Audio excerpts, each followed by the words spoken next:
Supreme court द्वारा 4 महीने के भीतर स्थानीय स्वराज संस्थाओं के चुनाव कराने के आदेश के बाद शिवसेना विधायक राजेश मोरे ने इस निर्णय का स्वागत किया।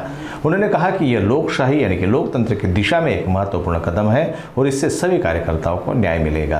अतिशय आनंदाची गोष्ट आहे की महाराष्ट्रात ज्या महापालिका असेल, नगर परिषद असेल, नगर पंचायत असेल, जे इलेक्शन रखलेल्या होत्या आणि मग सुप्रीम कोर्टाने एक आदेश काढला की 4 महिन्यात त्या निवडणुका घ्या, कारण जो हायकोर्टात किंवा सुप्रीम कोर्टाचा जो विषय होता तो प्रलंबित होता। पण कोर्टानेच आदेश दिल्यामुळे राज्य शासनाला की 4 महिन्यात हे इलेक्शन ताबडतोब घ्या।